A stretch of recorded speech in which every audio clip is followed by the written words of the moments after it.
In this video, we will hear Neville Goddard discuss a very important topic about restructuring your inner voice. When you read and study Neville Goddard's work, I hope it impacts you like it has impacted me. Your inner conversation is shaped by the circumstances of your life.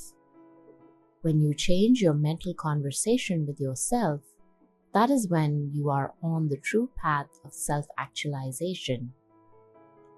Everything is a manifestation of the mental conversation that you have with yourself.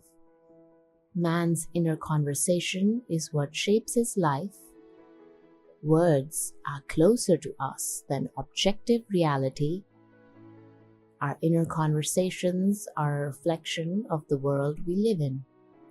The words that we speak and think do not reflect on our past. However, they do follow us into the future as time wasted and all thoughts invested within ourselves.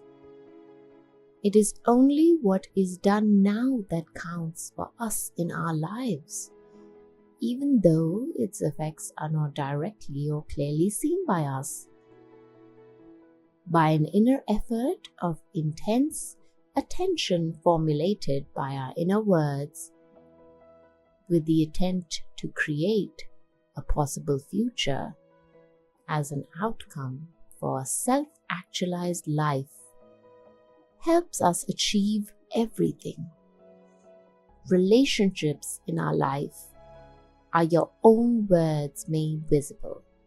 What we desire to see outside ourselves, we must see first within ourselves. Align your aims with your inner talk. The two things that must come into alignment are your inner desires and your inner voice. Then simply act through clear imagination and truthful intention to realize your ideal life and fulfill your desires. There are two gifts that God has bestowed upon man. They are both mind and speech. Those of good mind and sound speech are guided towards a good life. To attain a blissful soul, people have to have the ability to reach the planes of their highest self-actualized version.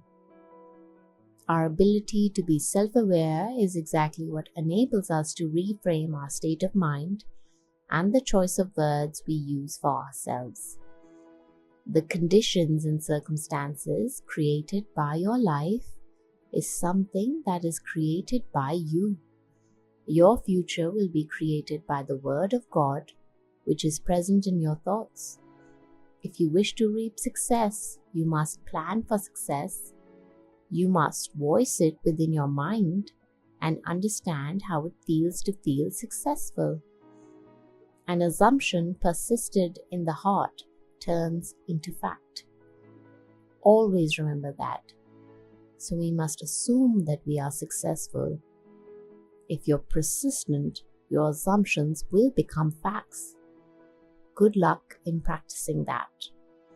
We see people around us do the uncommon every day, and if you are keen to know how to manifest your best self into your physical reality, subscribe to our channel, hit the like button, and now let's hear Neville Goddard in his own words. Money has an odor. It's unlike any odor in the world. It's more fragrant to the miser than the most marvelous perfume in the world. He can tell it. You put a money bag to his face, and it's like putting roses to mine. He loves it. He can smell money, can feel it. Money has a distinct feel about it. Put a $20 bill in your hand and ask you to feel it, and then put another piece of paper in your hand, and you can tell the difference. There's a difference. It is an odor to it. All this is part of the inner man, that all things are possible to him. Try it. Before you condemn it, try it. And if you have the evidence to support my claim, well, then it doesn't matter what the world will tell you. If he laughs at you, so what? So they laughed at everyone who had an idea that seemed a little bit off-center. Always laughed at him. They laughed at the idea of going to the moon. Well, now it's an accomplished fact. There are still those who won't believe it happened, because they don't want to believe that it ever happened. There are those who said you couldn't go down and actually live underwater. Now we have a submarine. There are still those who won't believe it. You can present them with all the facts in the world, and they won't believe it. So I tell you, you try it first. And if it proves itself in performance, it doesn't really matter what the whole vast world thinks. Go about your Father's business, which is yourself, and then live a full and wonderful life in this world of Caesar. And the day will come, you will actually depart this world. I mean this age. Because those who are departing it now, unless they are awakened, they still find themselves in a world just like this. But those who have awakened, who have experienced the second birth, the birth from above, find themselves in an entirely different age, where they're all imagination.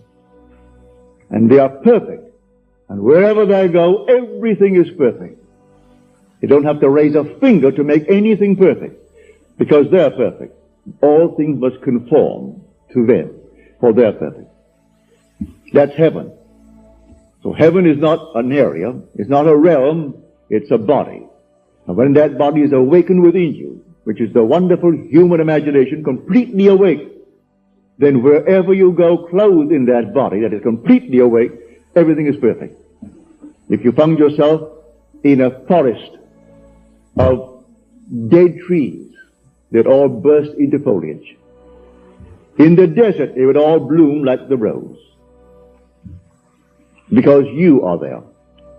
No blind man, deaf man, no handicapped man could stand in your presence. He would be instantly transformed into a perfect man because you are perfect. That's heaven. It's harmony. So it's not a place where you're going to go, pearly streets and all that nonsense. No. It's just simply you in a world that is perfect because you are perfect. And the day will come, you will awaken that body, for it's in you now. That body is in you, but it's sound asleep. And one day you will experience the resurrection. And you'll know the mystery of the resurrection. When you rise, and you rise within yourself.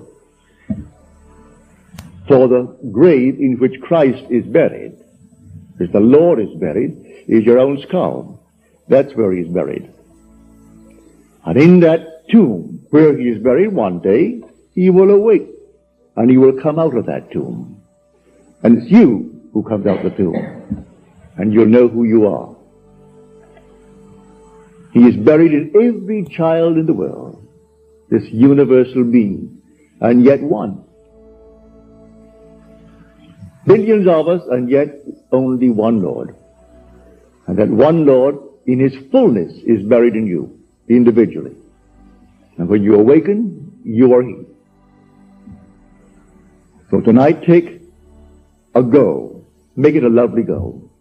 Either for yourself or for another. For any time that you exercise your imagination lovingly on behalf of another, you're mediating God to that other. So, bring a friend before your mind's eye.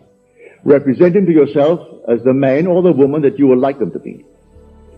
And don't tell them, ask for no praise, just assume that they're talking to you and telling you the most marvelous news about themselves. And you congratulate them on that good news. And go your own way. Believe in the reality of that imaginal act. It may happen tomorrow. It may happen a day after, or a week later, or a month later. It has its own appointed hour, and it is ripening, and it's going to flower. So don't be concerned. Leave it alone, and it will come to pass. So this is what I mean by feeling is the secret. I catch the mood, the feeling that would be mine if I were what I want to be. I don't have to touch something. I can if I want to. But it's the mood I'm speaking of. What would the feeling be like if she were well? If she were this? And then you catch it, just as though it is true. You always go to the end, and the end is where you begin. We're always imagining ahead of our evidence. So go to the end and feel the end, and then dwell in that end, even though reason denies it and your senses deny it. You turn your back upon the doubters. That is your senses and what reason dictates. That's the hell or the devil or Satan in the world. That's the doubter. So you turn your back upon it. And then you walk as though things were as you want them to be.